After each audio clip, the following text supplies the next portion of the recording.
ஹோலி பண்டிகையை கொண்டாட சொந்த ஊர் புறப்பட்ட வடமாநில தொழிலாளர்களால் திருப்பூரில் செல்லும் ரயில்களில் பயணிகள் கூட்டம் அலைமோதுகிறது. விவரங்களோடு செய்தியாளர் ராமசாமி இணைகிறார். ராமசாமி, பயணிகளுக்காக ஏற்பாடுகள் செய்யப்பட்டிருக்கா? விவரம் என்ன?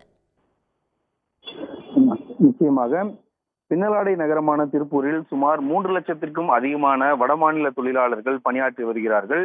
இவர்கள் இங்கேயே தங்கி பணியாற்றி வருவதால் தீபாவளி, மகா சங்கராந்தி மற்றும் ஹோலி பண்டிகை போன்ற பண்டிகை நாட்களுக்கு மட்டுமே தங்களது சொந்த ஊருக்கு செல்வதை வாடிக்கையாக வைத்துள்ளனர்.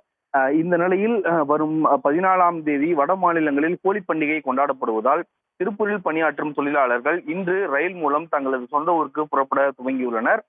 வழக்கத்துக்கு மாறாகவே அதிக அளவில் ரயில் நிலையங்களில் கூட்டம் இருந்ததால் தமிழக ரயில்வே காவல்துறையினர் 20க்கும் மேற்பட்டோர் பாதுகாப்பு பணியில் ஈடுபட்டுள்ளனர்.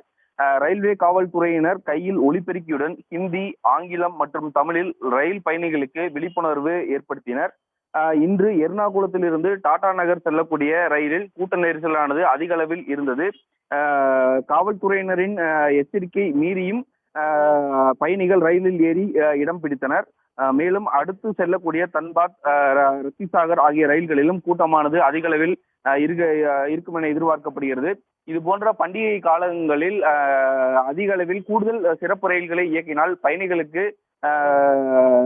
பயணிப்பதற்கு ஏதுவாக இருக்கும் என்று பயணிகள் சார்பில் கோரிக்கை விடுக்கப்பட்டுள்ளது. நன்றி ராமசாமி, விவரங்களுக்காக. உடனுக்குடன் செய்திகளை தெரிந்து கொள்ள சன் நியூஸ் பெல் ஐகானை கிளிக் பண்ணுங்க.